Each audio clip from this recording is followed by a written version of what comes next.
राहुल शर्मा, आप देख रहे हैं एसपीएल 9 न्यूज। स्वागत है आपका हमारे इस खास प्रोग्राम में। प्रोग्राम की शुरुआत मैं यहाँ पर कर रहा हूँ असम से।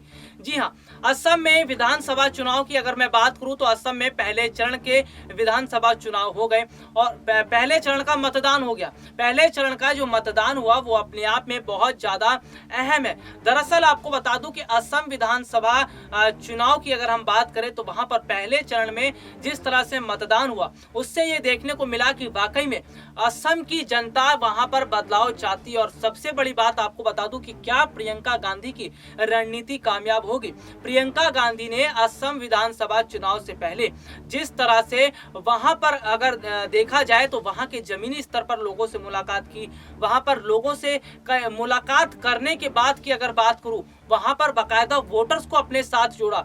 राहुल गांधी ने वोटर्स को अपने साथ जोड़ा, यानी कि बंगाल को छोड़कर असम पर पूरी नजर प्रियंका और राहुल गांधी की टिकी हुई थी। और बीते दिनों पहले पूर्व प्रधानमंत्री मनमोहन सिंह ने भी असम के वोटर से अपील की थी कि जब वो वोट दें तो इस बात का ध्यान रखें कि कुछ राजनीतिक पार्टी असम की संस्कृति, सभ्यता और भाषा को बांटने की कोशिश कर रही है। यानी कि सीधा मनमोहन सिंह ने असम के लोगों को यह बताया कि वो कांग्रेस को वोट दें। उस राजनीतिक पार्टी, यानी कि उन्होंने नाम नहीं लिया लेकिन उनका इशारा बीजेपी की तरफ था कि बीजेपी यहाँ पर रंग भेद और जो है तमाम भाषा संस्कृति इसको बांटने की कोशिश कर रही है। तो मनमोहन सिंह का ये बयान आने के बाद आपको बता दूं कि ये साफ पता चल रहा है कि असम चुनाव पर न सिर्फ राहुल और प्रियंका पूरी तरह से जुटे हुए हैं बल्कि मनमोहन सिंह भी जुटे हुए। और असम चुनाव इसलिए भी बहुत ज्यादा अहमियत रख रहा है कांग्रेस पार्टी के लिए क्योंकि कांग्रेस पार्टी यहाँ पर जो है अपनी स्थिति को मजबूत करना चाह रही है।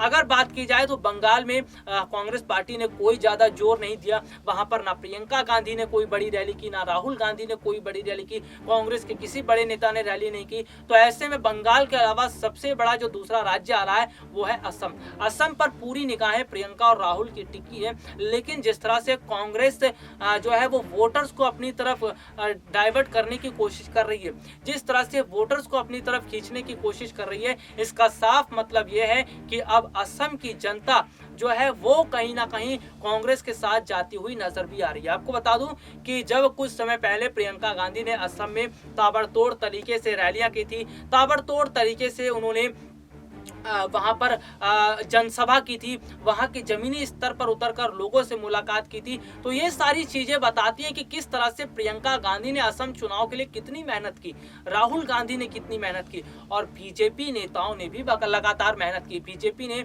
अगर बात करूं खुद अमित शाह, उन्होंने वहां पर रैली की थी, जनसभा की थी। बीजेपी के कई नेता असम में आए, उन्होंने भी वहां पर रैली की, जनसभा की। तो ऐसे में बीजेपी और कांग्रेस इस वक्त ये दोनों पार्टियां हैं जो असम में एक दूसरे को टक्कर दे रही हैं। अगर बंगाल की बात करूं तो बंगाल में बीजेपी वर्सेस टीएमसी है, लेकिन असम में कांग्रेस और बीजेपी चल रहा है। तो असम चुनाव जीतने के लिए बाकायदा अब कांग्रेस पार्टी की तरफ से बड़े दिग्गज नेता भी खुलकर सामने आने लगे हैं और वो वोटर्स को अपनी तरफ खींच रहे हैं। जिस तरह से पूर्व प्रधानमंत्री मनमोहन सिंह ने असम के वोटर्स को यह आश्वासन दिया था कि वो दोबारा से वो जब वोट करें, वोट करते समय बहुत चीजों का ध्यान रखें।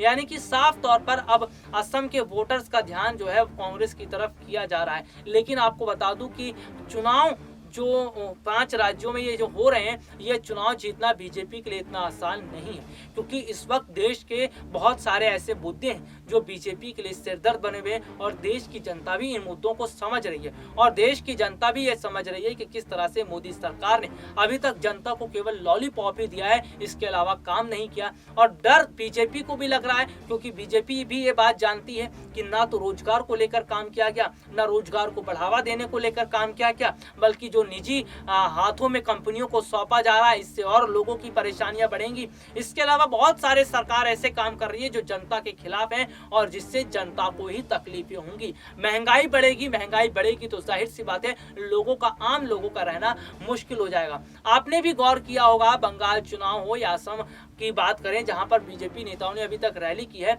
वहां पर किसी भी बीजेपी नेता ने, किसी भी बड़े दिग्गज नेता ने रोजगार को लेकर देखिए बात नहीं की होगी। रोजगार को लेकर बीजेपी सरकार इसलिए बात नहीं करती क्योंकि वो रोजगार नहीं देना चाहती, वो युवाओं को आगे बढ़ने नहीं देना चाहती। साल 2014 की तरफ भी आपको ले चलूंगा। साल 2014 जब से मोदी सरकार आई है, तब से अगर आप आंकड़े उठाएंगे, अगर आप सर्च करेंगे आंकड़ों को, तो आपको बकायदा पता चलेगा कि हमारे देश में आज बेरोजगारी का स्तर कितना बढ़ चुका है। आज आप आंकड़ों के जरिए भी देखेंगे कि आपको ये समझ में आएगा कि किस तरह से आज रोजगार के स्तर खत्म हो रहे हैं। आज युवा, जो बच्चे स्कूल जाते हैं, स्कूल से कॉलेजों में जाते हैं, कॉलेज से बाहर पास आउट होते हैं और रोजगार की तलाश के लिए निकल पड़ते हैं, लेकिन जब उन्हें पता चलता है कि मार्केट में प्लेसमेंट नहीं है, मार्केट में उनके लिए जॉब्स नहीं है, तो वो बहुत ज्यादा परेशान हो जाते हैं। महंगी महंगी फीस अपने कॉलेजों में देते हैं और उन्हें ये उम्मीद रहती है कि जिस सरकार को चुना गया है वो सरकार रोजगार देगी, लेकिन सरकार तो ऐसी है कि वो नौजवानों का ख्याल नहीं रखती।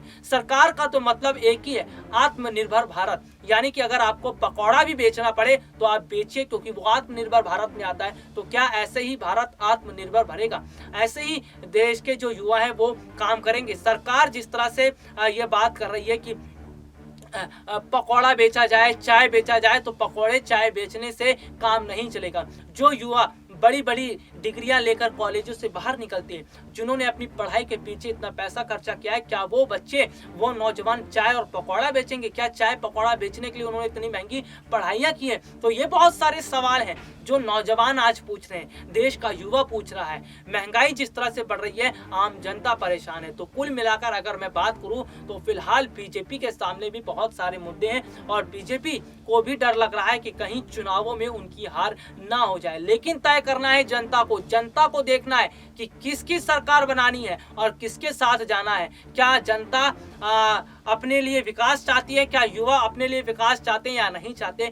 ये युवाओं को देखना है, ये जनता को देखना है। और हमने जानकारियां अपने दर्शकों तक बता भी दी। और आपको बता दूं, पश्चिम बंगाल और असम की पल पल की अपडेट की जानकारियां मैंने अभी तक अपने दर्शकों को बताई है। बहुत बड़ी बड़ी जानकारियां मैंने अपने दर्शकों को बताई है और आगे भी उन्हें जानकारियां बताता रहूंगा। तो फिलहाल के लिए आज मुझे इजाजत दीजिए। नमस्कार।